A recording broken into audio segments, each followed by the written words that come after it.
రోమీలకు రాసినటువంటి పత్రిక 8వ అధ్యాయం 18వ వచనం. మన ఎడల ప్రత్యక్షము కాబోవు మహిమ ఎదుట ఇప్పటి కాలపు శ్రమలు ఎన్నతగినవి కావని ఎంచుచున్నాను. చాలు, చిన్న మాట ప్రార్థన చేద్దాం. సేవకులు, నాయకులను మనమందరం దేవుని పనులను మనం తలలోంచి కళ్ళు మూసుకుని ఒక్కసారి ఆకాశం వైపు మన మనస్సు ఎత్తి జీవము గల దేవుని వైపు ప్రత్యేకంగా చూద్దాం, అడుగుదాం, సహాయం కోరుదాం. కృపగల తండ్రి, ప్రేమగల నాయన, పరిశుద్ధుడైన దేవ, నమ్మదగిన వాడా, నీకు స్తుతులు స్తోత్రాలు చెల్లిస్తున్నాము తండ్రి. అయ్యా, ఈ దినం మాకు ఇచ్చినందుకు స్తోత్రాలు. ఈ దినానికి అల్ఫా నీవే, కొనసాగించువాడవు నీవే, ఒమేగా నీవే, ఉన్నవాడవు నీవే గనుక నీ చేతులకు అప్పగించుకుంటున్నాము. మమ్మల్ని దర్శించండి, శుభ్రం చేయండి, కడగండి, నీ వాక్యముతో నింపండి, మరొకసారి రెన్యువల్ చేయండి. 2025 ప్రారంభపు నెలలోనే కొత్త తైలం మా మీద కుమ్మరించి నెలకు ఒక కాపు మేము కాయటకు, 12 కాపులు మేము కాయటకు సహాయం చేయండి.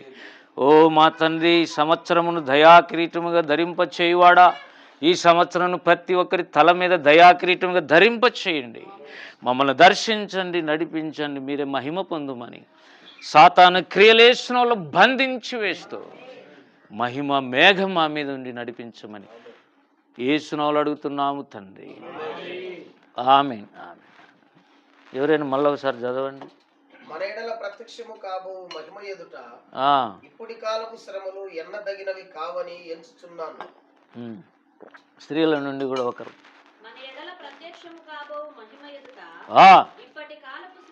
ఇప్పటి కాలపు శ్రమలు ఎన్నతగినవి కావని ఎంచుచున్నాను. ప్రియులారా, వాస్తవికానికి వేరే సందేశం చెప్దామని అనుకున్నాను. నేను ఇప్పుడు బయటకు పోయినాకు వచ్చిన తలంపు చెప్తున్నా డైరెక్ట్గా. ఎందుకంటే నేను సిద్ధపడినది వేరు, ఇప్పుడు చెబుతున్న విషయం వేరు. మన ఎడల ప్రత్యక్షము కాబోవు మహిమ ఎదుట, ఇది చాలా ఇంపార్టెంట్ విషయం. 8వ అధ్యాయం మీద జాన్ మెకర్థర్ అనే భక్తుడు ఇంతలా పుస్తకం రాసినాడు. ఒక 8వ అధ్యాయం మీద, మొత్తం రోమపత్రిక మీద కాదు. రోమపత్రిక రాయడానికి ఎవరికి అంత ధైర్యం చాలదు, ఎందుకంటే ప్రత్యక్షత ఉండాలి. అది మన వాచ్మెన్ నీ రాశాడు. రోమిలకు రాసిన పత్రిక మీద వాచ్మెన్ నీ సహజ క్రైస్తవత్వం అని రాశాడు. బహుశా పాస్టర్ చార్లెస్ గారికి తెలిసింటుంది, పాతోళ్ళకి తెలిసింటుంది. ఎందుకంటే అది కొన్ని ఏండ్ల కింద వచ్చిన పుస్తకం. నా దగ్గర ఉంది, మాసిపోయింది. అది మళ్ళీ దొరుకుతుందేమో అని హైదరాబాద్ అంతా వెతికితే కూడా దొరకలేదు. వాచ్మెన్ బుక్స్ అన్నీ దొరికినాయి కానీ ఆ పుస్తకం దొరకలేదు. దానికి ఇంకొక పేరు, ఇంకొక ట్రాన్స్లేటర్ రాశాడు. ఏమనంటే, నేను కాదు క్రీస్తే. సేమ్ అదే బుక్కు ఇంకొకరు ట్రాన్స్లేషన్ చేశారు, షామ్ బెన్నీ అనుకుంటా బహుశా కదా. వాచ్మెన్ని రాసిన పుస్తకాన్ని ఇంకొక ట్రాన్స్లేటర్ కూడా రాసి దాని పేరు ఏమని పెట్టాడంటే, నేను కాదు క్రీస్తే. అది రోమియోలకు రాసిన పత్రికలో ఉంది. ఇంకొక విషయం చెప్తున్నాను. జాక్ పూనెన్ అనే భక్తుడు ప్రస్తుతం ఉన్నాడు. ఆయన రోమిలకు రాసిన పత్రిక మీద 64 ఎపిసోడ్స్ మాట్లాడాడు. అంటే దీని మీద మాట్లాడాలంటే ఖచ్చితంగా దేవుని ప్రత్యక్షత ఉండాలి. అంత చిన్న పుస్తకం కాదు.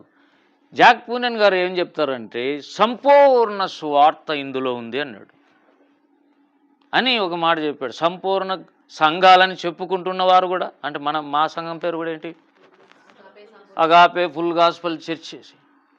ఆయన అనటం ఫుల్ గాస్పల్ చర్చెస్ అంటున్నారు కానీ అక్కడ ఫుల్ గాస్పల్ లేదన్నాడు.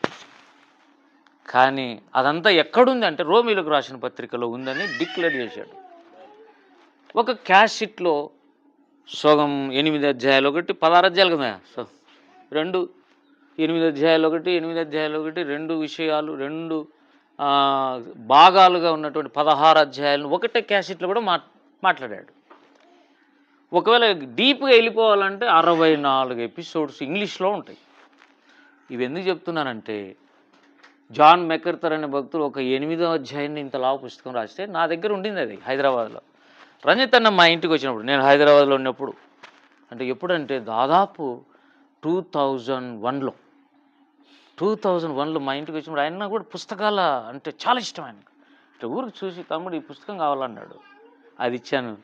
అన్నది నాకు అంతగా తెలియదు అప్పుడు దర్శనం గురించి. హైదరాబాద్లో ఊరికనే ఉద్యోగం అనుకని పోయి అట్లా ఉన్నాను.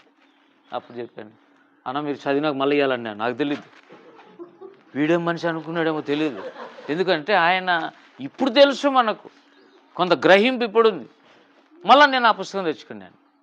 ఇంగ్లీష్లో వండర్ఫుల్గా రాశాడు ఆయన. ఏది ఏమైనా కనీసం రోమీలకు రాసిన పత్రికలో ఒక్కొక్క వచనం బంగారు లాంటి, ఒక డైమండ్ లాంటిదని మనం నమ్మాలి. దేవునికి స్తోత్రం. ఇప్పుడు 8వ అధ్యాయం 1వ వచనంలో, కాబట్టి ఇప్పుడు క్రీస్తు యేసునందున్న వారికి ఎవరితో మాట్లాడుతున్నాడు? రోమీలకు రాసిన పత్రిక. కాబట్టి ఇప్పుడు క్రీస్తు యేసులో ఉన్న వారితో మాట్లాడుతున్నాడు. వాళ్ళకి ఏ శిక్ష విధి లేదని మాట్లాడుతున్న మాటలే వాళ్ళకు రోమాలో ఉన్నటువంటి క్రైస్తవులకు పౌలు రాసినటువంటి మాట. రోమా 1:1, యేసుక్రీస్తు దాసుడును అపోస్తలుడుగా ఉండుటకు పిలువబడిన వాడును దేవుని సువార్త నిమిత్తము ప్రత్యేకించబడిన వాడైన పౌలు రోమాలో ఉన్న దేవుని ప్రియులందరికీ, అనగా రోమాలో ఉన్న ప్రియులు ఎవరు? పరిశుద్ధులుగా ఉండుటకు పిలువబడిన వారితో మాట్లాడాడు. ఎవరు వీళ్ళు? Call to be sanctification. పరిశుద్ధపరచబడ్డానికి పిలువబడ్డాం. పరిశుద్ధులుగానే అయిపోయినాక మళ్ళీ పాపాలు చేసుకోకూడదు, అలాగే ఉండాలి. పరిశుద్ధులుగా ఉండుటకు పిలువబడిన వారు, వీళ్లకు శుభం అని మాట్లాడుతూ పైన అన్నాడు, దేవుని సువార్త నిమిత్తము ప్రత్యేకించబడిన వాడనైనా is the special personality to proclaim gospel. అసలు సువార్త గురించి మాట్లాడాలంటే ఫస్ట్ ఎవరు మాట్లాడాలా? పౌలే మాట్లాడాలి, పౌలే మాదిరి.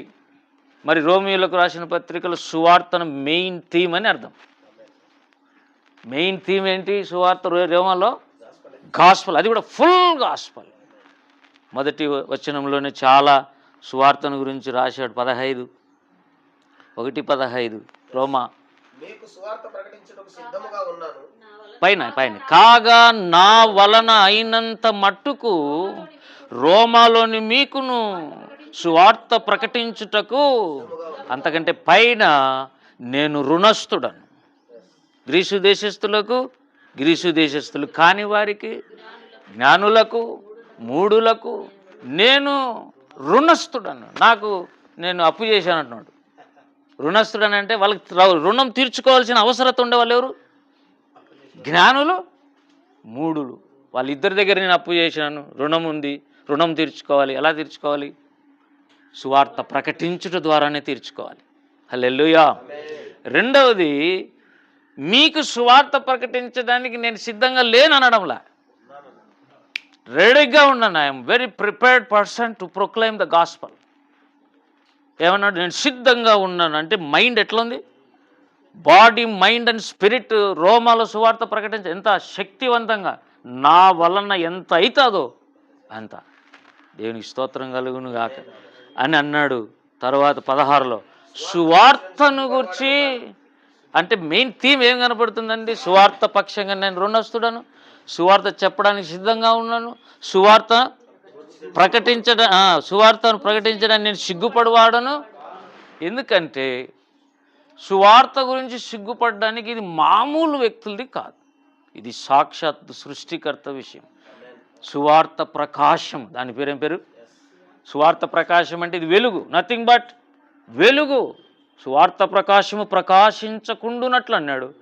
అయితే ఈ సువార్త ప్రకటిస్తుంటే పౌలు చాలామందికి వెలుగు కలిగింది.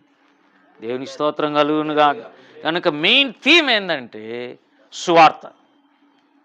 ఈ విషయం చెప్పినవాడు జాక్ పూనెన్ గారు. చాలామంది చెప్పిండొచ్చు, నేను విన్న దాంట్లో చెప్పిన ఆయన పేరు చెప్పమన్నాడు కదా. ఓ పేరు అన్న, మీరు ఎవరి దగ్గర నేర్చుకుంటే వాళ్ళ పేరు చెప్పని, లేకపోతే మీరు అదొక ప్రసంగ చోరులు అవుతారని. చాలామంది 10 మాటలు విని ఒక మాట చెప్తారు, అంటే వీళ్ళదైనట్టు. యాక్చువల్గా ఆ 10 మాటలు కూడా వీళ్ళే కాదు. కాబట్టి ఏదైతే మనం నేర్చుకుంటున్నామో ఆయన పేరు చెప్పటము మనకు కూడా ఘనతే. హల్లెలూయా. సువార్త అంటే దేని గురించిన వార్త అది ఏమండి? 16లో చెప్పాడు, ఏలయనగా నమ్ము ప్రతి వానికి మొదట యూదునికి గ్రీసు దేశస్థునికి కూడా రక్షణ కలుగజేయుటకు అది దేవుని రక్షణ కావాలండి. నువ్వు ఎంత బ్రతికినా చనిపోయే మూమెంట్లో పరలోకానికి పోతే ఓకే, కొంపదీసి రివర్స్లో కిందికి పోయినావు అనుకో, బ్రతుకంతా వేస్ట్. ఎన్ని ప్రసంగాలైనా వేస్ట్, నీ జీవితం వేస్ట్, నీ సేవ వేస్ట్. చాలామంది అష్యూరెన్స్ ఆఫ్ సాల్వేషన్ లేదు. ప్రాముఖ్యమైన విషయం ఏంటంటే లైఫ్లో నీ రక్షణ దేవుడు యాక్సెప్ట్ చేయాలి. హల్లెలూయా. దేవుడు చెప్పాలి, నేను రక్షించుకున్నాను, నేను వాడుకుంటున్నాను, నేను నీ కుడి పార్శ్వమున ఉన్నానని దేవుడు చెప్పాలి. ప్రియులారా, గనుక ఆ మాట అది ఏంటది? రక్షణ కలుగజేయుటకు అది అంటే సువార్త ఏం కలుగజేస్తుంది? రక్షణ కలుగజేస్తుంది. కాబట్టి అది ఏంటి?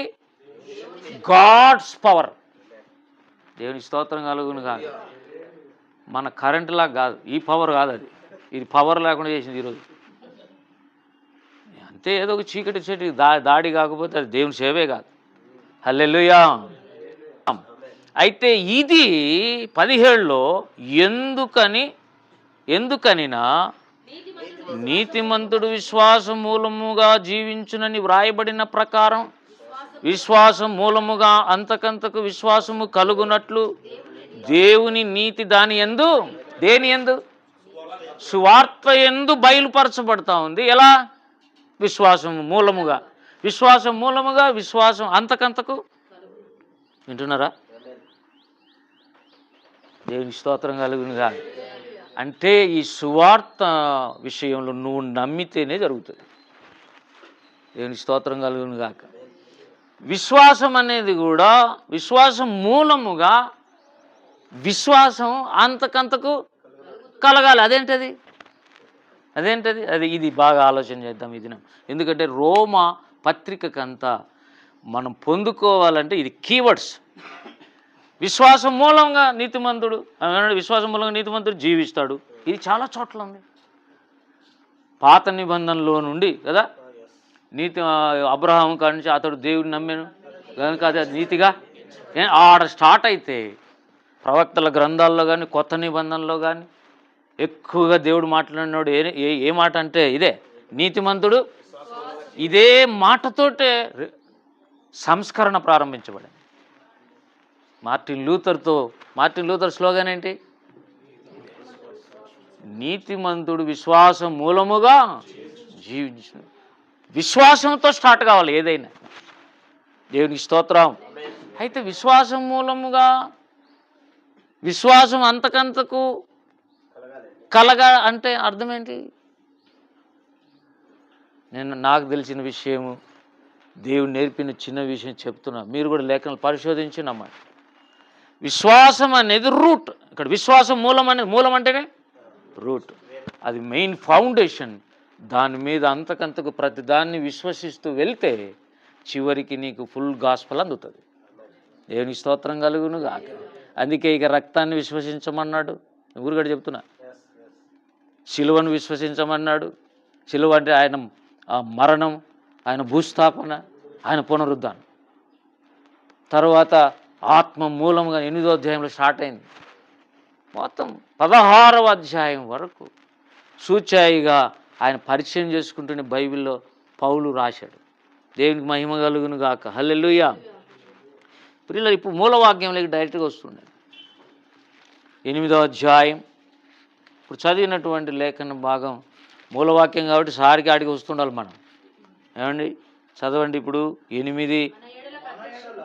మన ఎడల ప్రత్యక్షము కాబో మనకు, అది భవిష్యత్తులో ఉంది. రక్షణ పొందుతావు, విశ్వసిస్తావు, ఈ లోకంలో జీవిస్తావు. కానీ ఇప్పుడు చెబుతున్న విషయం మాత్రం ఇప్పటిది కాదు. అది దేవుని మహిమ. అందరూ పాపం చేసి దేవుని మహిమను అంటే ఈ మహిమను పొందకుండా చేస్తున్న పాపం మీద మనలో ఉంది. కాబట్టి ఆ మహిమను పొందటంలో the main aim is the glory of God. దేవుని మహిమను అందరూ పొందుకోవాలంటే ఏం చేయాలి? ప్రత్యక్షము కాబోతుంది. అది ఇంకా రాలే. 8వ అధ్యాయంలో చెప్తున్నాం, మన ఎడల ప్రత్యక్షము కాబోవు మహిమ ఎదుట. అదేమో భవిష్యత్తు, ఇదేమో ప్రస్తుతం. భవిష్యత్తులో మహిమ రావాలంటే నువ్వు ఇప్పుడు ఏమొస్తాయంట? శ్రమలు. ఇప్పటి కాలపు శ్రమలు కొన్ని వస్తాయి. అది రాకపోతే భవిష్యత్ మహిమ ఎక్స్పెక్ట్ చేయకూడదు. ఇప్పుడు వస్తున్నటువంటి శ్రమలేంటి అంటే ప్రియులారా, ఈ శ్రమలు లేకపోతే మన పరీక్షను నెగ్గినట్టు కాదు. 5వ అధ్యాయం 4వ వచనం, శ్రమ ఓర్పు పరీక్ష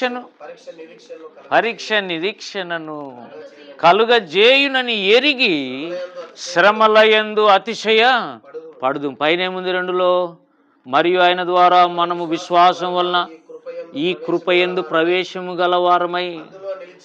ఏమంటే కృపలే అనే కృప అనే ఇంట్లోకి ఒకవేళ అనుకుందాం, అది హౌస్. ఆ ఇంట్లోకి ప్రవేశించాలంటే ద్వారం ఏంటి? ఫెయిత్. హల్లెలూయా.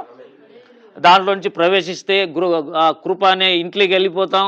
అందులో ఏం చేయాలి? మనం నిలిచి ఉండాలి. ఇంకా నుంచి మళ్ళీ బయటకు వచ్చి పోయిన వాళ్ళు ఉన్నారు చాలామంది. విశ్వాసంతో కృప లేకొచ్చి మళ్ళీ కృపను దుర్వినియోగం చేసి. యూదా పత్రిక అధ్యాయం 3-4 వచనంలో అంటాడు, కృపను చూడండి పిల్లరా, ఎవరైనా సేవకులు చదివి, ఇంకా ఇక్కడ లోకల్గా ఉన్న సేవకులు చదివితే అది ఇంకా బలంగా పనిచేస్తుందని అనుకోవచ్చు. యూదా పత్రిక ఏలయనగా కొందరు రహస్యముగా, ఇది పాయింట్. సంఘాలలోకి ఎవరు వచ్చారు? ఏమండి, సంఘాలలోకి అందరూ దేవుని పిలుపు ఏర్పాటు కలిగిన వాళ్ళే పని చేయటం లేదు. చాలామంది రహస్యముగా జ్వరబడ్డారు. They don't have any call. They are not chosen people to the service of God. దేవుని యొక్క సేవకు పిలుపు ఏర్పాటు. రక్షణ గురించి అనడంలే, రక్షణ గురించి మాట్లాడడంలే, దేవుని పిలుపు ఏర్పాటు కలిగిన వాళ్ళు రహస్యం కొంత లేని వాళ్ళు జ్వరబడి, అంటే పాస్ట్ టెన్సా లేకుంటే భవిష్యత్తు? జ్వరబడి ఆల్రెడీ దేవుని సార్వత్రిక సంఘంలో రహస్యంగా జ్వరబడి సాతాను సంబంధమైన దాసులు సేవకులని పేర్లు చెప్పుకుంటూ తిరుగుతున్న వాళ్ళు కొందరు ఉన్నారట. ఇంకా వాళ్ళు ఆల్రెడీ భక్తిహీనులై దేవుని కృపను దేనికి వాడుతున్నారు?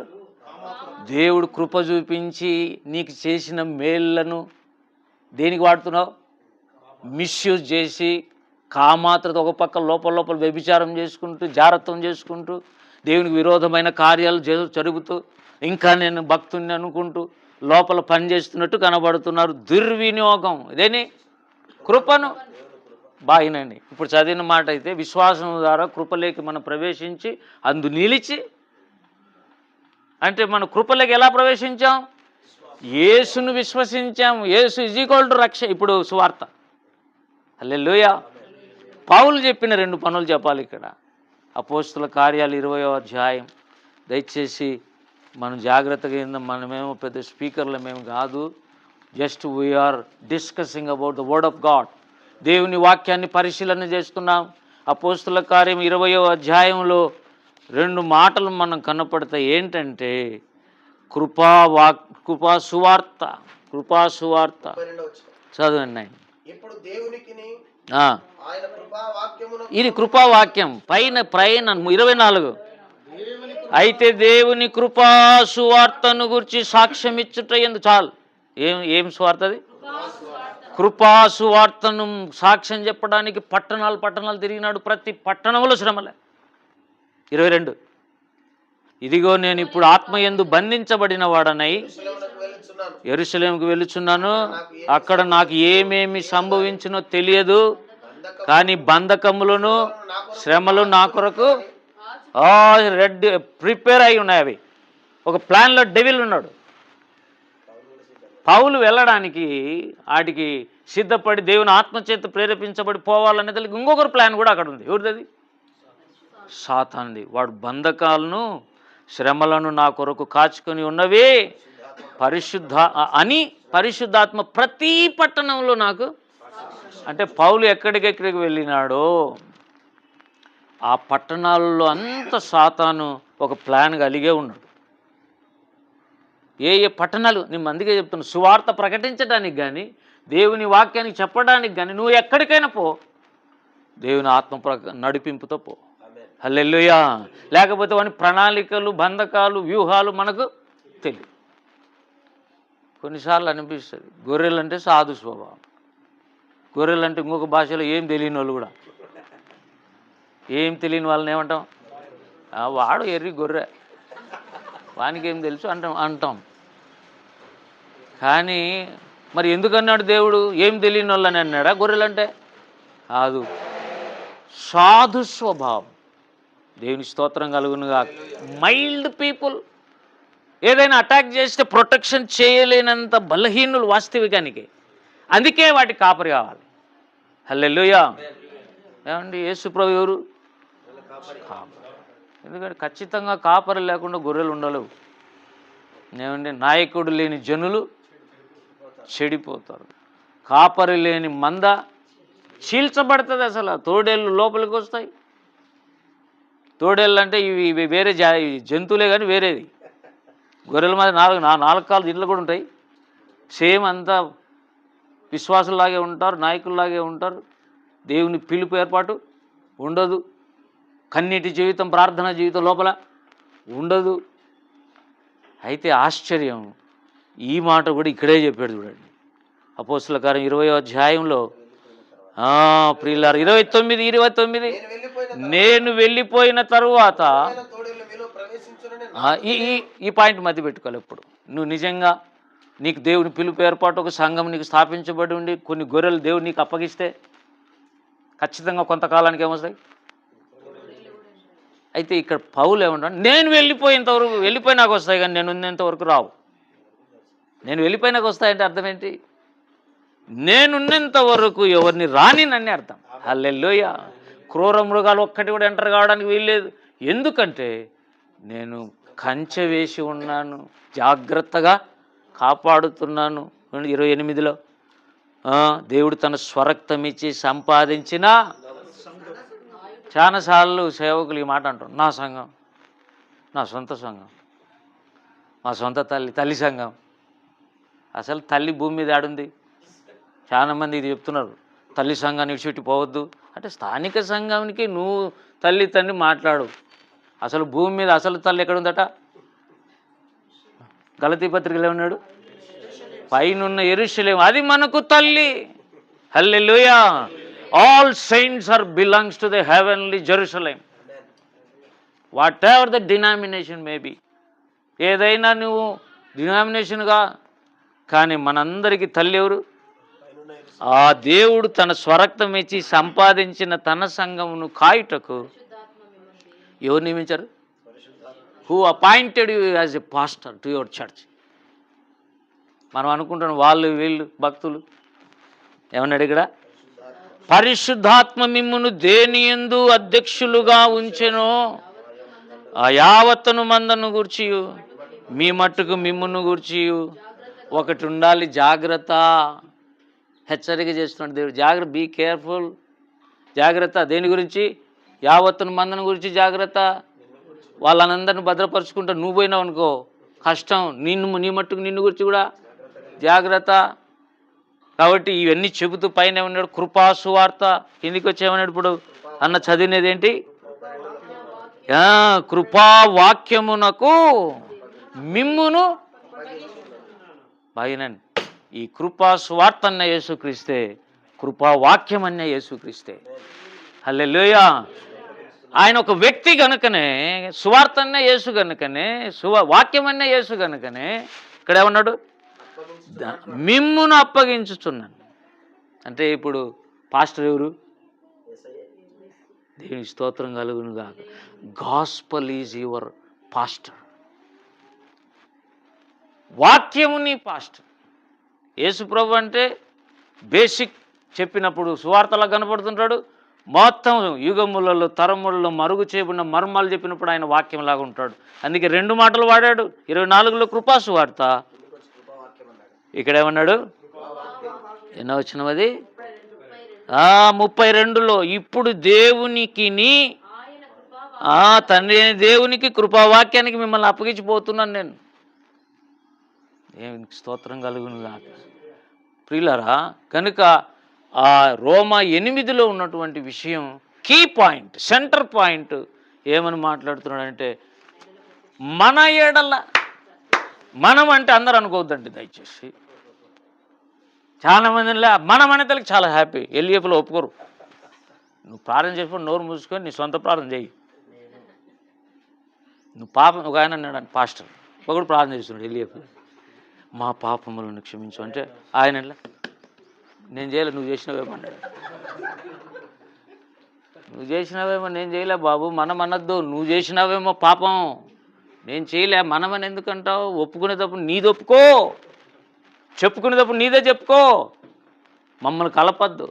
కానీ నువ్వు వ్యక్తిగతంగా ఏదైనా చేస్తే అప్పుడు మనమని సంఘాన్ని కలుపు, అది దేవునికి మహిమ అన్నాడు. వా, ఆ రోంత స్టేట్మెంట్లో మనం నేర్చుకుంటే ఎంత అద్భుతమైన విషయం నేర్చుకోవచ్చండి. పాపాలు ఎప్పుడు వీళ్ళు ఎలా ఒప్పుకోవాలి? పర్సనల్. నువ్వు చేసినాడు, నా పాలన చేత కాలేదండి, ఆ వరం నాకు లేదు. హెజ్కియా ఫ్రాన్సిస్ అనే భక్తుడు ఇప్పుడు కూడా పనిచేస్తున్నాడు, బెరాక పరిచర్య అని. ఆయన అంతగా ప్రాఫిటిక్ మినిస్ట్రీ, అది బలమైన ప్రార్థనాపరుడు, చిన్న ఏజ్లో నుంచి ప్రార్థనాపరుడు. భారతదేశం అంతా ప్రేయర్ ట్రూప్స్ పెట్టకుండా నేను అంత ఈజీ ఓనన్నాడు. హల్లెలూయా. ఆయన వాక్యం అంత బాగా చెప్పే ఆ ప్రాఫిట్ హీలింగ్ కాడికి వచ్చేసరికి పక్కకు వస్తాడు. ఇది నా వరం కాదు, హీలింగ్ నాకు లేదు. కాబట్టి ఈయన ఎవరు? దహించు అగ్ని.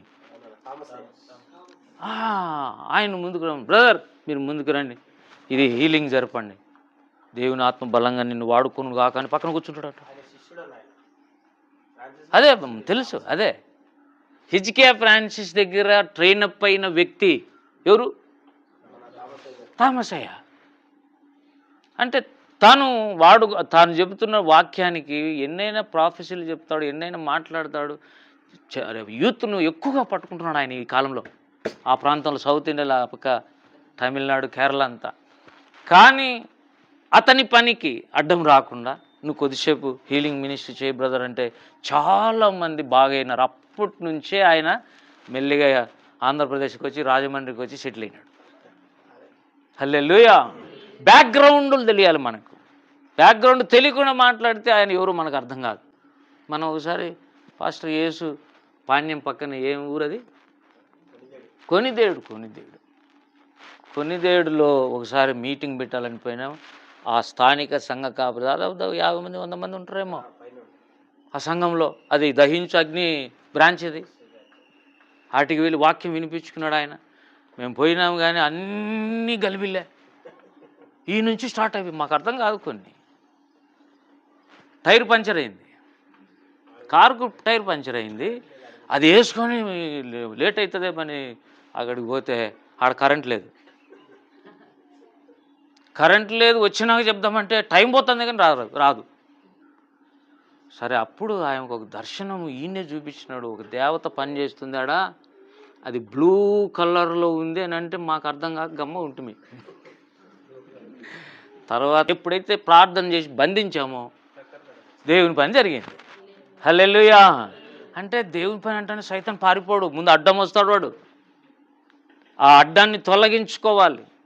ఏమన్నాడు? ఓ గొప్ప పర్వతమా జెరుబ్బాబేలును అడ్డగించుట కంటే అడ్డగిస్తున్నాడా లేదా?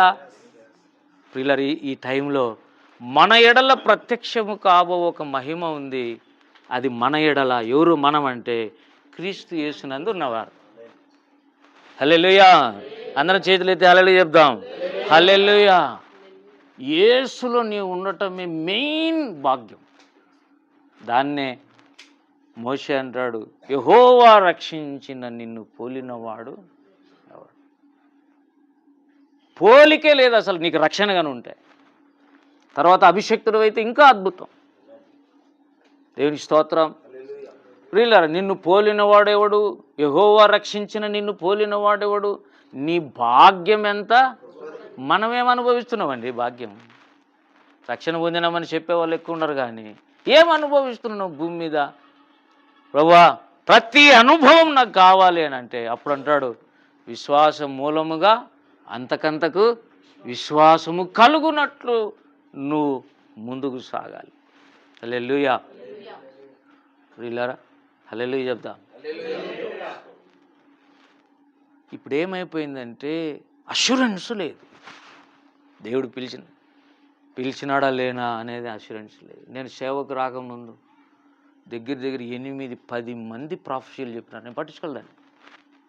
వాళ్ళు ప్రాఫెసీ చెప్పిన ఉత్తరం మాకేం తెలుసు, మనకేం తెలుసు అని పట్టించుకోకుండా నేను హైదరాబాద్ ఏదైతే చేయాలని మళ్ళీ ఎన్నిక వచ్చి సేవకు నేను వాళ్ళు చెప్పింది రైటే.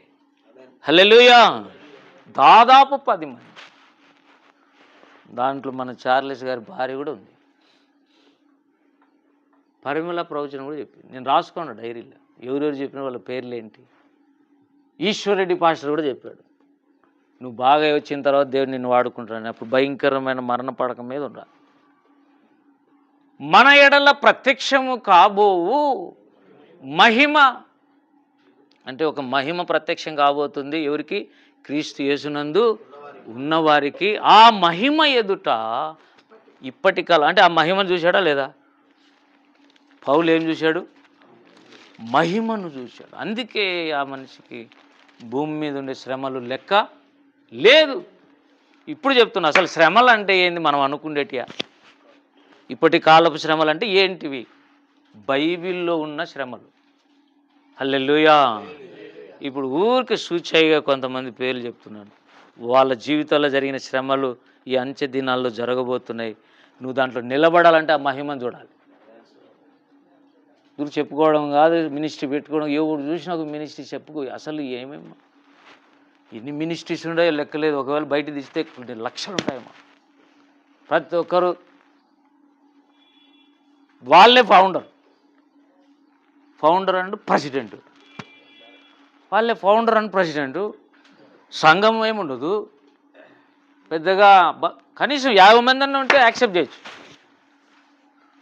ఏమీ లేదు. ప్రతి ఒక్కటి పుట్టగొడుగులు లేచినట్లు లేచినాయి. దేవుడు నిన్ను పెట్టమని చెప్పాడా? వీళ్ళరా ఒకటి ఇక్కడ కూడా చాలామంది మినిస్ట్రీలు ఓన్గా పెట్టేసి. ఎందుకంటే వేరుండగోరు వాడు లెస్ అయిన జ్ఞానం నాకు. నేను వేరుగా ఉండాలి, నేను సొంతం చేసుకోవాలా, నా ఇష్టం ప్రకారం నేను కష్టపడాలి, నా మినిస్ట్రీని అసలు నీకు పిలుపు ఉందా? ప్రూవ్ చేసుకోముందు. దేవుని స్తోత్రం కలుగును కాక. ప్రియులారా, ఇట్లానే మినిస్ట్రీ పెట్టింటే నేను ఎప్పుడో 30 ఏళ్ళ కింద పెట్టింది. నిజం, 30 ఏళ్ళ కిందట పెట్టింది. నేను రక్షణ పొంది 19. అప్పటి నుంచి ఇప్పటికేసు నాకు ఇప్పుడు 54 దాటినాయి.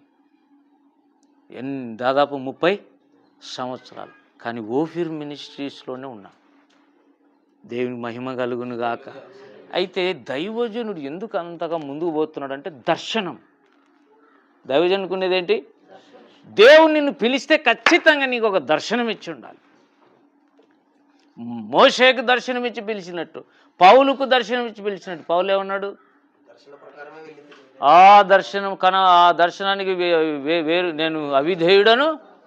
ఆ దర్శనానికి విధేయత చూపిస్తే వెళుతున్నావు. దర్శనమే ఇప్పుడు దేవుడిచ్చిన పని. హల్లెలూయా. నీకు దర్శనమే దేవుడిచ్చిన పని. దానికి నేను అవిధేయతగా కొద్ది. బైబిల్లో ఉన్న శ్రమలే మళ్ళా రిపీట్ అయిపోతున్నాయి. ప్రసంగం ఏమన్నాడు? జరిగినవే మళ్ళా జరుగు. వచ్చిన కరోనానే మళ్ళీ వస్తుంది, ఇంకా వేరే వేరే రూపాల్లో వస్తూ ఉంది. కానీ ఇప్పుడు బైబిల్లో జరిగిన శ్రమలు ఏంటి? ఫస్ట్ యోబును కన్నా మనం తీసుకుంటే ఈయన శ్రమలకు మాదిరి అన్నాడు యాకోబులో. యాకోబులో ఏమన్నాడు? యాకోబు పత్రిక 5వ అధ్యాయం ప్రియుల 10వ వచనం 11. సహించిన వారిని ధన్యులనుకొని. ఇది చాలా ఇంపార్టెంట్ ఫ్యాక్టర్. సహించిన వారు వేటిని? శ్రమలను, నిందలను, ఏం జరుగుతున్నా చూస్తూ సహించటం అనేది చాలా గొప్పది. ఆ వరం కావాలి. హల్లెలూయా.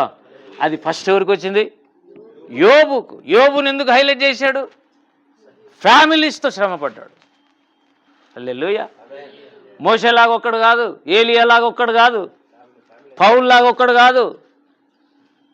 కొత్త నిబంధనలు కూడా అతడే మాదిరి. ఎందుకంటే అతడు ఫ్యామిలీ పరంగా శ్రమలు పడి వేదనలు అనుభవించి దేవుని ఇలా నిలబడ్డాడు.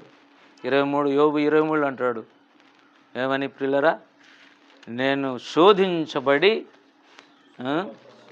యోబు గ్రంథము 23వ అధ్యాయం, నేను నడుచు మార్గం ఆయనకు తెలియను, ఆయన నన్ను శోధించిన. అంటే యోబుకు పరీక్ష అయిపోయింది, ఆ పరీక్షలు మళ్ళీ రిపీట్ కాబోతున్నాయి. ఏంటి ఆ పరీక్ష? శోధించబడిన పిమ్మట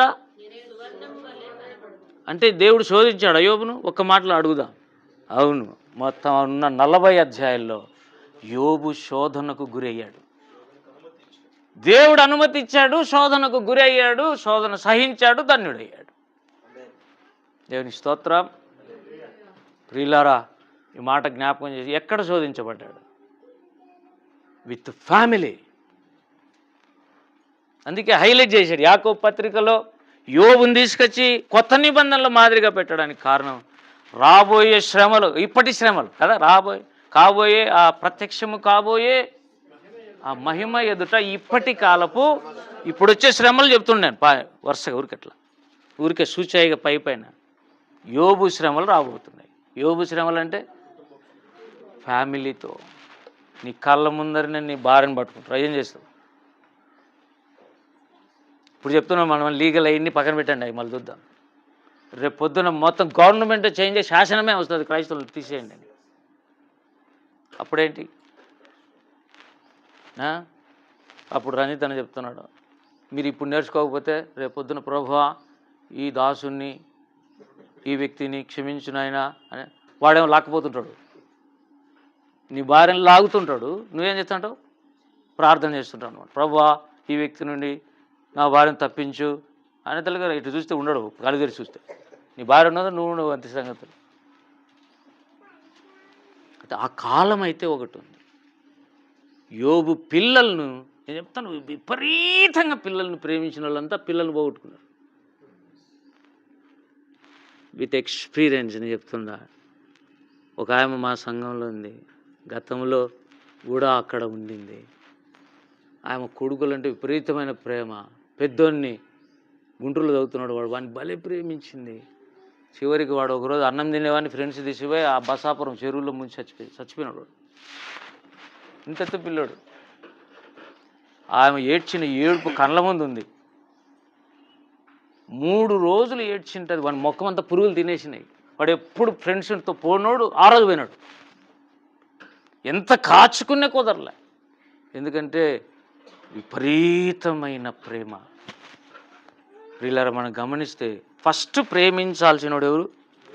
దేవుణ్ణి ప్రేమించడం నేర్చుకోవాలి, ప్రత్యక్షత పొందాలి, దేవుణ్ణి అడగాలి.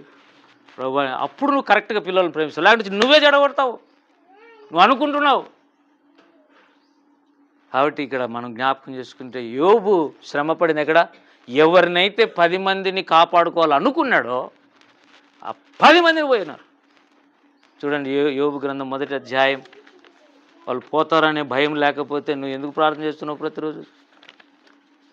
1వ అధ్యాయం యోబు గ్రంథం 1వ అధ్యాయం 5వ వచనమా చదువునైనా. వారి వారి విందు దినములు పూర్తి కాగా యోబు తన కుమారులు పాపం చేసి తమ హృదయములలో దేవుణ్ణి దూషించురేమో అని వారిని పిలవనంపి వారిని పవిత్రపరచి అవద్దన చీకట్లో అరుణోదయంలో లేచి వారిలో ఒక్కొక్క నిమిత్తమై దహన బలి అర్పించుచు వచ్చెను. యోబు ఇట్లా ఒకరోజు కాదు, నిత్యము చేయుచుండెను.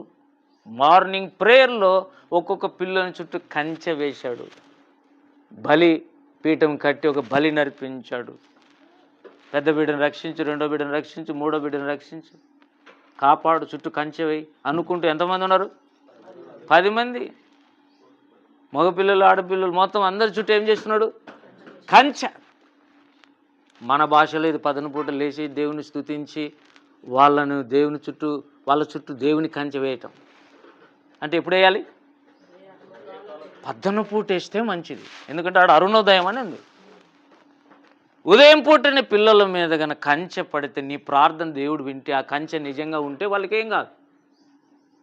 ఎక్సెప్షనల్ కేసులో దేవుడు ఏమైనా చేస్తాడు, అది వేరే విషయం. ఏ యాక్సిడెంట్ జరగదు, వాళ్ళ చుట్టూ ఏముంటుంది, కంచె. దేవునికి స్తోత్రం.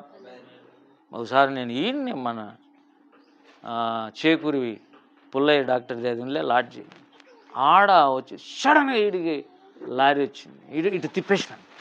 ఆడ ఏం లేక సరిపోయింది. దేవుడు కాపాడు, లేకపోతే ఇంత దూరంలో ఉంది లారీ అనిపిస్తుంది. దేవుడు తప్పించకపోతే ఆడ నీకు ఏం చేయాలని కూడా అర్థం కాదు. సడన్గా నువ్వు తిప్పాలనేది కూడా అర్థం కాదు. అర్థం కాకపోతే లారీ కింద దూరుతావు. కాబట్టి ప్రార్థనలు అనేటి ప్రొటెక్షన్, కంచె. హల్లెలూయా. అయితే యోబు జీవితంలో పిల్లలు 7 మందిని కాపాడుకున్నాడు. మరి 7 మందిని కాపాడుకోలేకపోయాడు, కానీ వాళ్ళు పాపము చేయకుండా కాపాడగలిగాడు. హల్లెలూయా.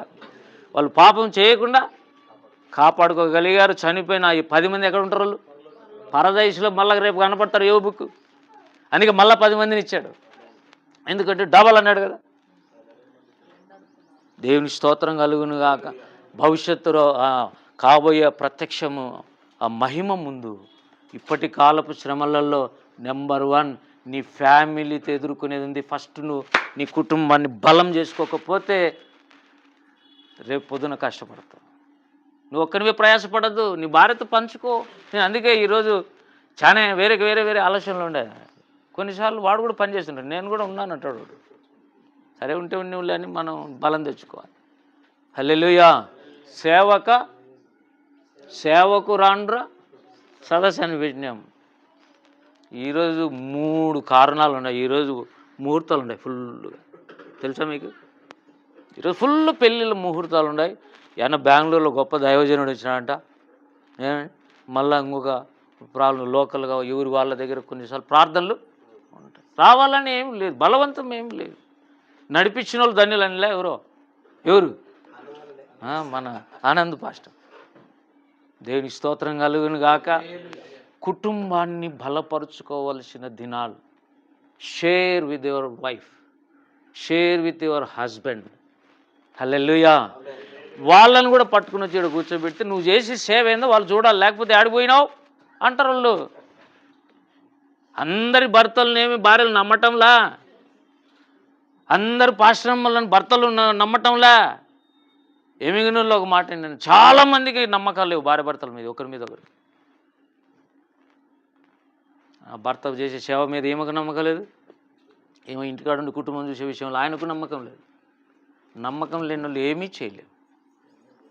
నీతిమంతుడు విశ్వాసం మూలముగా ప్రతి దాంట్లో ఫెయిత్ లేకపోతే అసలు నువ్వు అడ్జస్టే కాలేవు.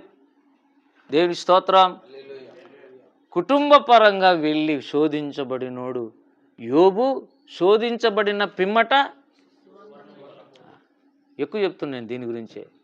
అదే పాట యేసన్న గారు రాశారు. హల్లెలూయా. నేను వెళ్ళే మార్గం నా యేసుకు తెలుసు, నాకు తెలియదు. ఎట్లా నడిపిస్తాడో నాకు తెలియదు. ఎందుకంటే దేవునికి అప్పగించుకున్న సేవకుడు. నేను శోధించబడిన పిమ్మట సువర్ణముగా మారేదనని అయితే తెలుసు. శోధించబడి నేను ఓడిపోతానని నేను అనుకోవటం లేదు, ఎందుకంటే దేవుడు నాకు తోడుగా ఉన్నాడు. ఆయన ఇమ్మానుయేలుగా నాకు తోడుగా. దేవుని స్తోత్రం కలుగునుగా. కొన్నిసార్లు దేవుడు ఎప్పుడు పీక్ పాయింట్లలోనే నడిపాడు, అట్లా లోయలలో కూడా దించుతాడు అప్పుడప్పుడు.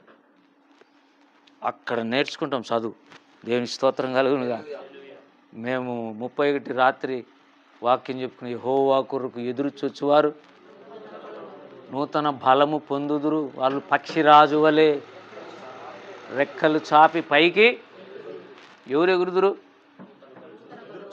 నూతన పరచబడాలంటే ఎదురు చూడకుండా నువ్వు నూతన పరిచేది ఒట్టిది, ఎగిరేది ఒట్టిదని. నువ్వు నిజంగా ఈ లోకంలో ఎగరాలనే నీ ఆశ దేవుడు కృప చూపిస్తే ఖచ్చితంగా నువ్వు ఎదురు చూడాలి కొంతకాలం. అప్పుడు నీకు పైన లేని నూతన బలం, భూమి మీద దొరకని నూతన బలం దేవుడు నీ మీద పంపుతాడు. హల్లెలూయా. అప్పుడు వస్తుంది ఎగిరే శక్తి. నీ మధ్యకాలంలో ఓపెరన్న చక్కగా ఆ విషయం చెప్తూ కాకినాడ మీటింగ్లో ఇది ఎక్స్ప్లెయిన్ చేస్తుంటే నాకు ఇంకా కొన్ని తలంపులు వచ్చాయి.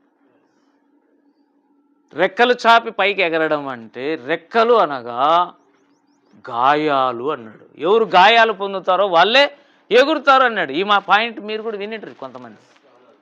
దేవునికి స్తోత్రం. రెక్కలతో ఎగురుతాడు అన్న గాయాలతో ఎగురుతారా? నీతి సూర్యుడు రెక్కల కింద ఏముంది? మరి యేసు ప్రభు ఆయన గాయాల్లో ఏముంది? స్వస్థత. కామన్ పాయింట్ అయినప్పుడు అక్కడ రెక్కలు ఇక్కడ గాయాలు ఒకటే అని అర్థం. హల్లెలూయా. యేసు ప్రభు పక్షిరాజులా విహరించడానికి ఆయన గాయాలే ఆయన పైకి లేపి ఎగరనిచ్చాయి. మనం ఆ పక్షిరాజు పిల్లలం. మనకు కూడా గాయాలు తగిలితేనే ఎలా ఎగరాలని నువ్వు నేర్చుకుంటావు అన్నాడు అన్న. దేవునికి స్తోత్రం కలుగును కాదు. ఒక్కొక్క గాయం ఆయనకు తగులుతుంటే ఏమండి, భార్య విషయంలో ఆయన తగిలిన గాయం వాళ్ళ బంధువులకు బాగా తెలుసు, నీకు నాకు తెలియదు. ఊరికి అనొద్దండి.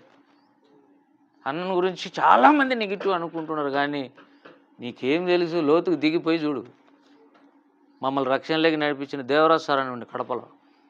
ఆయన అంటాడు ఎప్పుడు, ఆయనకు ఒక నోట్లో ఒక సామెత ఉంటుంది, దిగితే కానీ లోతు తెలీదు, తింటే కానీ రుచి తెలియదు అంటాడు సార్కి. ప్రతి ప్రసంగంలో అది ఉంటుంది. నువ్వు తింటే కదా నీకు టేస్ట్ తెలిసేది.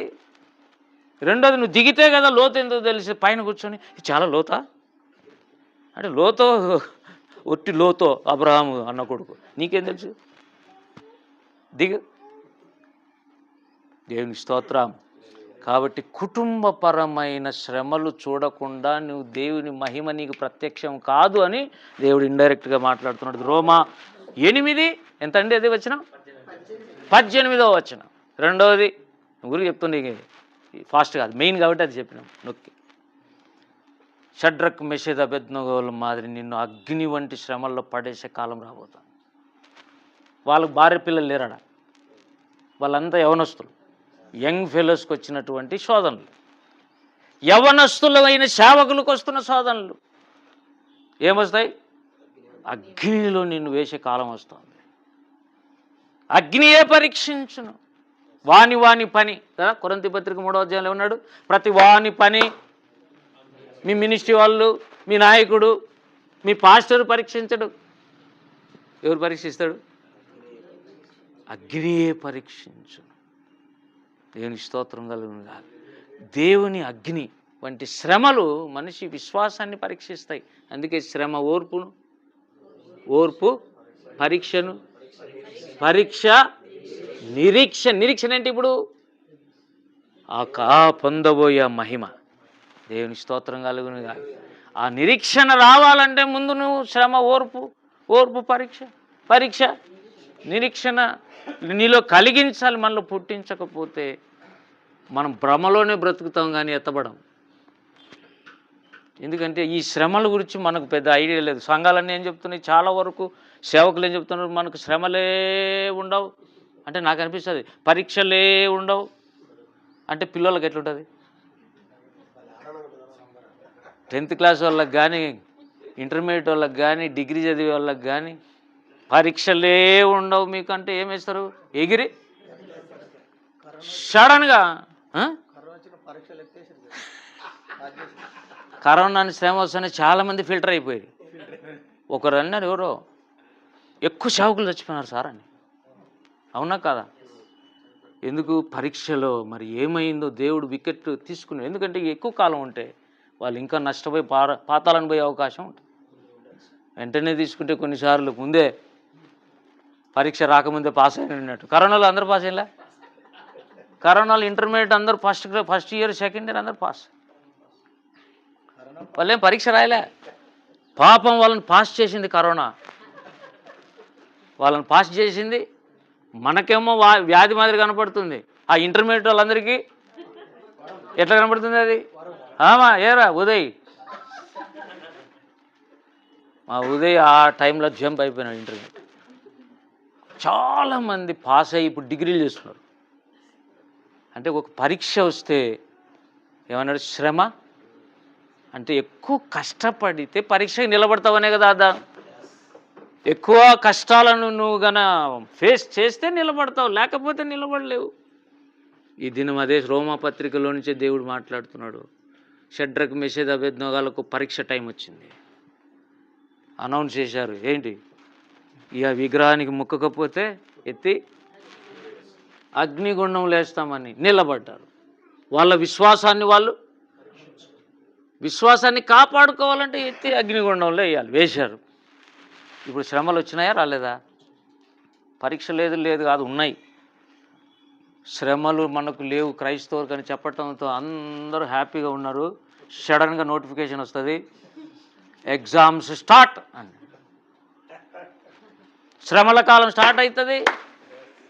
అప్పుడు ఏ లీగల్ అడ్వైజర్లు ఎవ్వరు నిలబడలేని కాలం అది.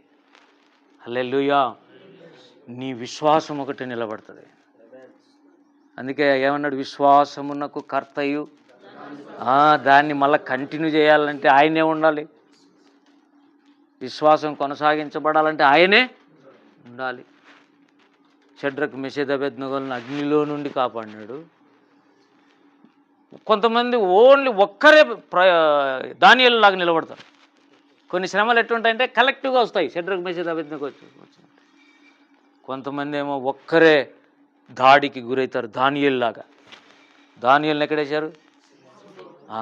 సింహాల లాంటి సాతాను భక్తిహీనుల మధ్యలో దేవుడు నిన్ను పెడతాడు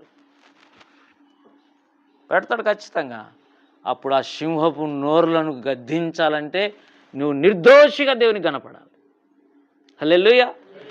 దానియేలు అన్నాడు, నేను దేవుని ఎదుట నిర్దోషిగా కనబడితిని గనుక ఆయన తన దూతను నంపి, చూడండి అది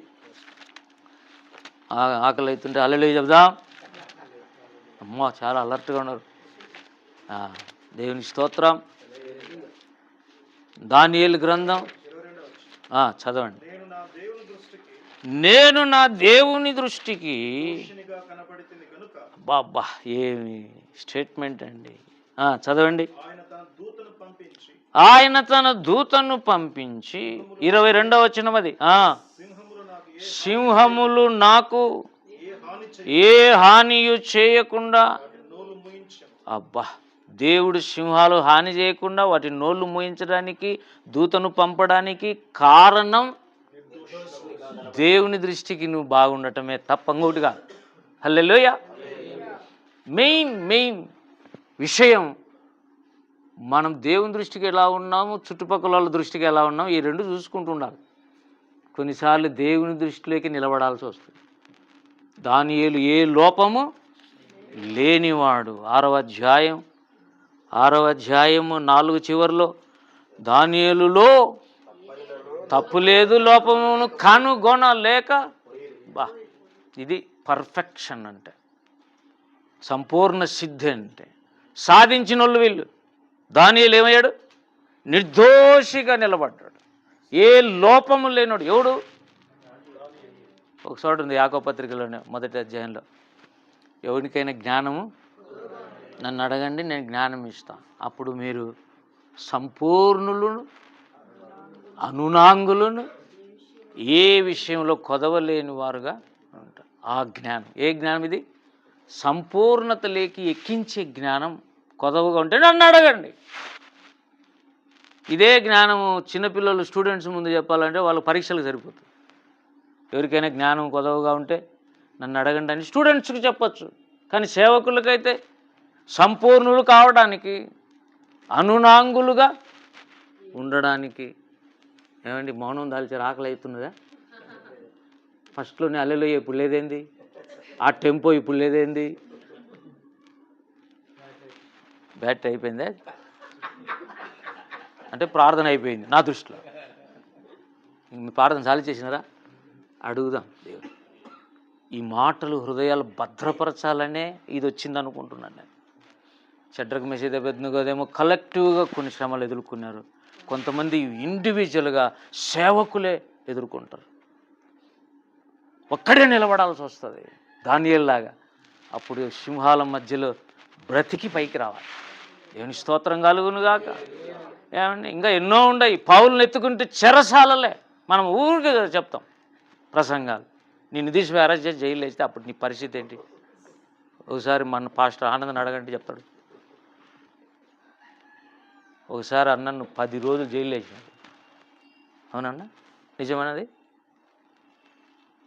పక్కన పెట్టుకుని ఎవడన్నా అబద్ధం చెప్తాడా? వినకుండా చెప్తాడా ఎవడన్నా? ఆదోని జైలు 10 రోజులు ఎవ్వడు సహాయం చేయకుండా, ఏ కాల్స్ ఎత్తనీయకుండా లోపల పెట్టి ఏమేమో చేయాలని 10 రోజులు పెట్టి, లోపల పోయినోని తెలుస్తుంది విడుదల అంటే ఏందో. విడుదల అంటే ఎవరికి తెలుస్తుంది? చెరలో ఉన్నవానికి తెలుస్తుంది. పోలీసు వాళ్ళని చూసిన గడగడ వణికితే ఇంక నువ్వు మా పక్షం నిలబడిదేముంది? మేమే ముందు వణుకుతున్నాము. గిద్యోను దండులో కొంత భయంతో భయపడే వాళ్ళందరూ పోండి అన్నాడంట గిద్యోను దాన్ని. 22,000 మంది షెడ్యూల్ కొట్టి అబౌట్ అన్నది తిరిగి అదేపోతా పోయినారు.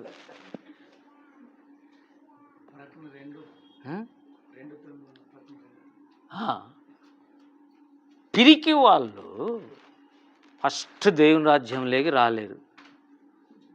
విశ్వాసుల్లో పిరికి వాళ్ళు కాబట్టి ఏం పోగొట్టుకోవాలి దాని ముందు? అందుకే ఇప్పుడు ఎక్కువ పని చేస్తున్న ఆత్మ, నేను చెప్తున్నాను, పిరికితనము గల ఆత్మ. ఫ్యామిలీ ఎట్లా గడుస్తుందో తెలీదు, పిల్లలు బతికి బట్ట కడతారో తెలీదు, చదువులు వస్తాయో లేదో తెలీదు, సేవ ఎట్లా చేయాలో తెలియదు, అంత భయమే భయమే భయమే. మెల్లగా అది ఆ భయపరిచే ఆత్మ దిగొస్తా ఉంది మెల్లగా. ఫస్ట్ మనం బంధించాల్సింది ఏంది? జాగ్రత్త నరహత్య అయి కాదు. ఫస్ట్ దయ్యం ఉంది నీ దగ్గర. ఏంటిది? ఫస్ట్ ఎందుకు రాసినాడు? నాకు ఆశ్చర్యమే.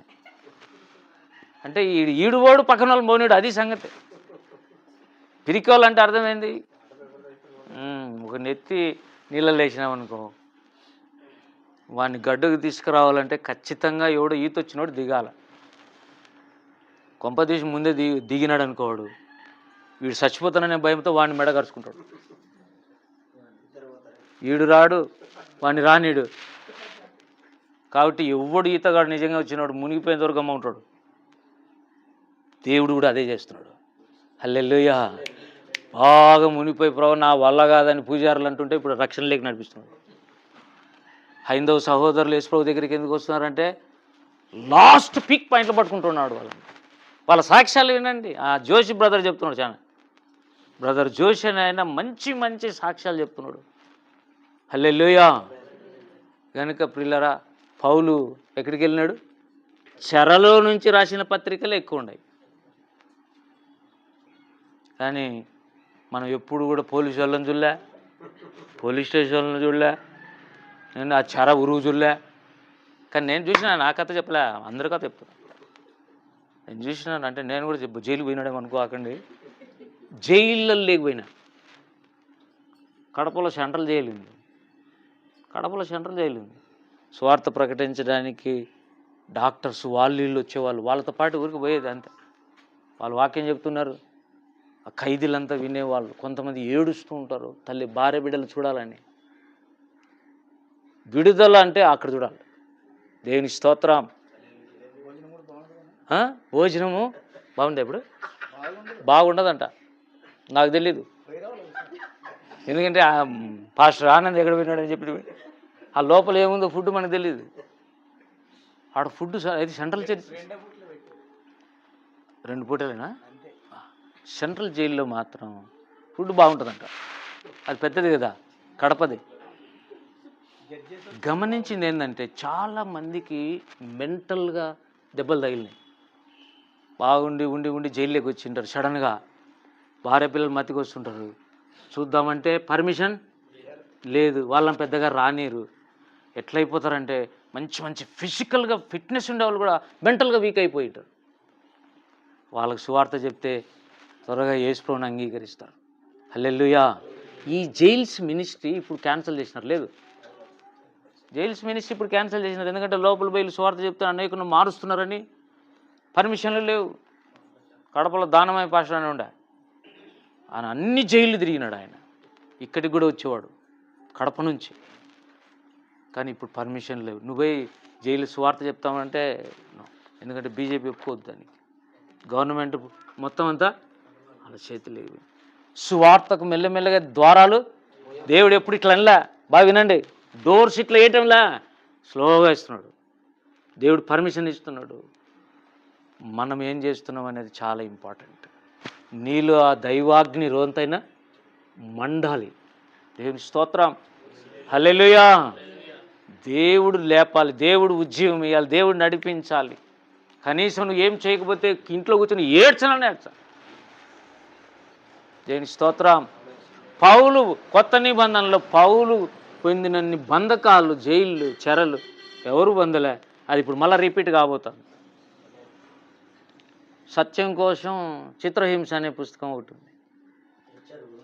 రిచర్డ్ ఉర్ముబ్రాండ్ రుమేనియా ప్రాంతంలో సేవ చేస్తుంటే ఆయనే సువార్త చెప్తే తీసిపోయి లోపలేసినారు. అతని కళ్ళ ముందే వందల మంది చంపేశారు క్రైస్తవులను. ప్రభు వాళ్ళని చంపేసినట్టు నన్ను కూడా చంపే, నేను తట్టుకోలేకపోతున్నానని అతను ప్రార్థన చేస్తే దేవుడు ఏమన్నాడంటే, నిన్ను ఒకరోజు వస్తుంది విడుదల చేస్తా, ఎందుకంటే ఇవన్నీ నువ్వు రాయాలి పుస్తకం, ఇవన్నీ నువ్వు ఏం చేయాలి పుస్తకం రూపంలో రాసి ప్రపంచమంతా పంపించాలి. ఓఫీర్ అన్న మాట్లాడితే ఆ పుస్తకం చదివి ఇటువంటి చిత్రహింసలు తాళగలమా అన్నాడు. అవి ఇంకా రాలే. ఇప్పటి కాలపు శ్రమలు అంటే ఇప్పుడు మనకొచ్చే శ్రమలు కాదు, ఈ భవిష్యత్తులో ఉన్నాయి, కొన్ని రాబోతున్నాయి. పరిస్థితి ఏంటి? శ్రమలకు సిద్ధపడాలి. పరీక్షలకు సిద్ధపడినట్టు కొద్దిగా మైండ్ అన్న ట్యూన్ కావాలి. హల్లెలూయా. శోధించబడిన మీదట నేను సువర్ణమై మారెదను, నేను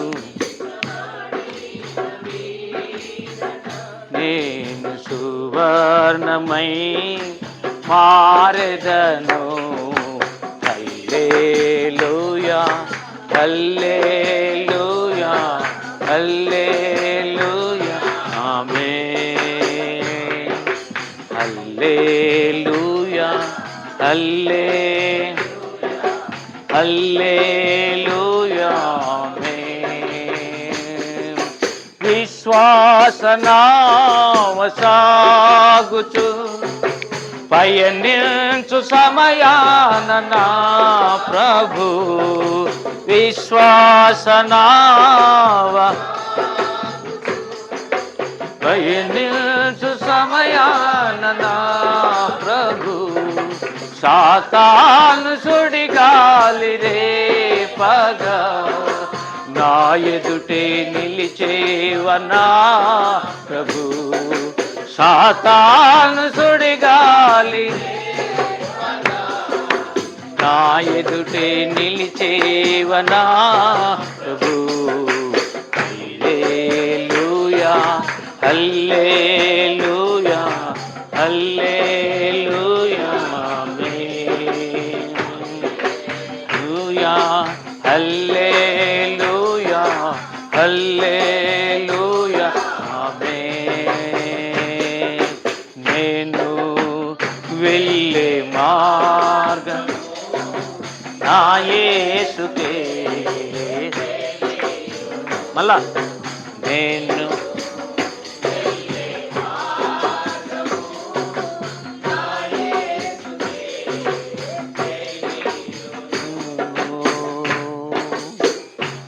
హల్లెలూయా. మరి పాట కవిత్వంతో రాసినదే అనుభవంతో రాసినది. కవులు రాస్తున్నారు ఇప్పుడు పాటలన్నీ, అందుకే వినడానికి బాగుంటాయి కానీ జీవితానికి పనికి రాలే. నేను వెళ్ళే మార్గం నా యేసు అంటే దగ్గర ఎక్కడ పోయినాడు? యోబు దగ్గరికి పోయాడు. దేవుని స్తోత్రం కలుగును కాదు. ఏమండి అంతే కదా. శోధించబడిన పిమ్మట నేను సువర్ణముగా మారేదనని ఎలా చెప్పగలవు? నువ్వు శోధనలో పడిపోతావేమో. పడినా లేస్తాను. అది భక్తుల యొక్క లక్షణం. పడరు, పడినా కూడా లేచే విశ్వాసం ఉంటుంది దావీదులాగా. హల్లెలూయా. పడరు, పడితే కూడా తిరిగి లేస్తారు, అనేకులను నడిపిస్తారు. వాళ్ళ అనుభవాలు అటువంటి. బైబిల్ సారాంశంలో బతుకుతున్నారు. బైబిల్ తెరిస్తే సరిపోదు, బైబిల్ సత్యవాక్య సారాంశం తెలియాలి. దేవుని స్తోత్రం. పౌలేమో చెరలల్లో ఉండి లాస్ట్కు హతసాక్షి అయ్యాడు. పేతురు చెరసాలల్లో ఉండి విడిపించబడి హతసాక్షి అయ్యాడు. యేసుప్రభు అసలు సాక్షాత్తు ఆయన శిలువ మీదకే ఎక్కాడు. నమ్మకమైన సత్య సాక్షి. యేసుప్రభు గురించి ఏమన్నారు ప్రకటన గ్రంథంలో? నమ్మకమైన సత్య సాక్షి. హల్లెలూయా. నువ్వేం చేస్తున్నావు, మనం ఏం చేస్తున్నాం? దినాలేమో మళ్ళీ కొత్తది ఏదో వచ్చినది, HMPV. ఆ కరెక్ట్గా కూడా తెలియదు, ఆ పీవీ తెలియకనే ఇట్లా HMPV. ఇంకొకటి వస్తుందేమో HMTV అని. ఇంకా ఎన్ని వస్తాయో, ఎన్ని పేర్లు వస్తాయో. ఇవన్నీ అంచె దినాలకు మెల్లగా నీడ కమ్ముకుంటా ఉంది. ఆధ్యాత్మికమైన సైట్ కావాలి. దేవుని స్తోత్రం. దేవుని సన్నిధిలో గడిపే వాళ్ళు కావాలి, శక్తిమంతులు కావాలి, అభిషక్తులు కావాలి, గిద్యోను దండు కావాలి, దావీదుల దండు కావాలి. దేవునికి స్తోత్రం కలుగును గాక. ఎన్నో అవసరం దీని కింద ఎన్నెన్ని పెట్టుకో. మోషేకి అన్నాడు, దేవుని ప్రజల ఏమన్నాడు ప్రియులారా అక్కడ, ఐగుప్తు ధనము కంటే క్రీస్తు విషయమైన, మీరు చెప్పండి, ఐగుప్తు ధనం ఉండే రోజుల్లో మోషే ఉన్నప్పుడు ఆడ క్రీస్తు ఎందుకు వచ్చాడు? పాత నిబంధనలు క్రీస్తు ఎందుకు వచ్చాడు? Is role model to the church. హల్లెలూయా.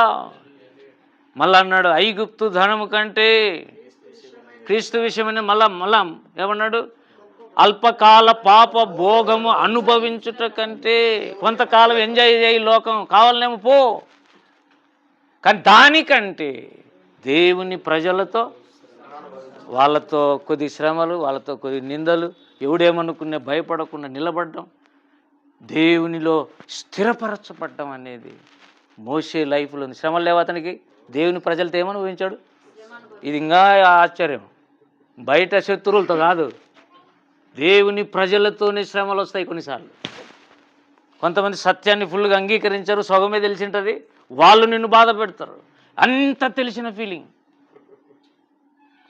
తను ఏమంటాడంటే, 150 సార్లు నేను బైబిల్ చదివాను, కానీ ఆదికాండం 1వ అధ్యాయం నాకు ఇంకా సరిగా అర్థం కాలేదు. ఎన్నో మర్మాలు చెప్పాడు దేవుడు, అది ఇంకా అర్థం కాలేదన్నాడు. మనకేం తెలియదు బైబిల్లో, మనకి ఈ అట్ట తెలుసు. ఏమి తెలుసు? ముందట్ట తెలుసు, లాస్ట్లో అట్ట తెలుసు, మధ్యలో ఏం తెలియదు. 66 ఉన్నాయని తెలుసు. అందుకే ప్రమాణ వాక్యం అనే పుస్తకం చదవమన్నాడు అన్న. దేవుని స్తోత్రం కలుగునుగా. ఈ పుస్తకం రాసినప్పుడు అన్నం మీదకి జరిగిన దాడులు ఎప్పుడు జరగలేదు. సైతాన్ అన్నాడు, నువ్వే నాకు గురి, ప్రమాణ వాక్యం గురించి రాస్తావా? ఎందుకు తెలుసా? జకరియా 4లో అతని చేతులు, జెరుబ్బాబెలు చేతులు ఏముండును? నూలుగుండు. ఒక ప్రమాణం అనేది ఉంటుంది. అంత్య దినాల్లో మహాప్రవక్త చేతులు ఏముంటుంది? నూలుగుండు, లేదా దేవుని ప్రమాణ వాక్యం ఉంటుంది. ఆ ప్రమాణ వాక్యాన్ని చూసుకుంటా నువ్వు నీ సంఘాన్ని నడుపుకోవాలి, లేకపోతే కష్టం. కుటుంబాలను అట్లే నడుపుకోవాలి, వ్యక్తిగతంగా అలాగే నువ్వు ఉంచుకోవాలి. యెహోవా ఇల్లు కట్టించని ఎడల, ఇది మనం పోయిన సంవత్సరం కుటుంబ సదస్సులో పెట్టింటిమి, యెహోవా కట్టిన ఇల్లు అని చెప్పి. అసలు నీ జీవితమే దేవునికి ఇల్లు. Your heart is nothing but the dwelling place of God. రెండోది, నీ కుటుంబం దేవుని ఇల్లు. చెప్పగలవా నా ఇల్లు నా కుటుంబం అంతా దేవునికి ఇల్లు లాగుందని? చెప్పగలమా? ఆ భక్తిని ఇంకా ఎంత మనం ప్రయాసపడాలి కుటుంబాలు తెచ్చుకోవాలంటే. యెహోషువలాగా చెప్పగలమా? పాట పాడుతున్నావు ఎబినేజరు అని, చాలా మంది ఎబినేజరు లేదు, యెహోషువ లేదు. నువ్వు ఆడికి ఎక్కాలంటే చాలా మెట్లు ఎక్కాలి. దాదాపు మోషే పొందిన క్యాడర్కి వెళ్ళిపోయాడు యెహోషువ. మనం అసలు 1వ తరగతిలో కూర్చొని 7వ తరగతి పాట పాడుతున్నాం. ఏం తెలీదు, ఎన్నో అనుభవాలు మనకు లేవు, ఎంతో బలహీనులం. పాట పాడటంలే, నీ వంటి బలవంతుడేడి, నా వంటి, నువ్వు ఎంత బలవంతుడవో నేను అంత బలహీన. దేవుని స్తోత్రం కలుగునుగా. పిల్లలు, ఈ దినం ఒకటే మనం నేర్చుకుందాం. పొందబోయే ఆ మహిమ ముందు ఇప్పటి కాలపు శ్రమలు, అసలు వాటికి ఇంకా మనం ఎంటరే కాలేదు. విశ్వాసము ద్వారా కృపలో ప్రవేశించిన వారమై అందు నిలిచుండి అప్పుడు మాట్లాడాలి. అట్టి కృప మనందరికీ దేవుడు దయచేయును గాక. రండి మనమందరం ప్రార్థన చేద్దాం. 2 నిమిషాలు నిలబడదాం. నిలబడి మనం ప్రార్థన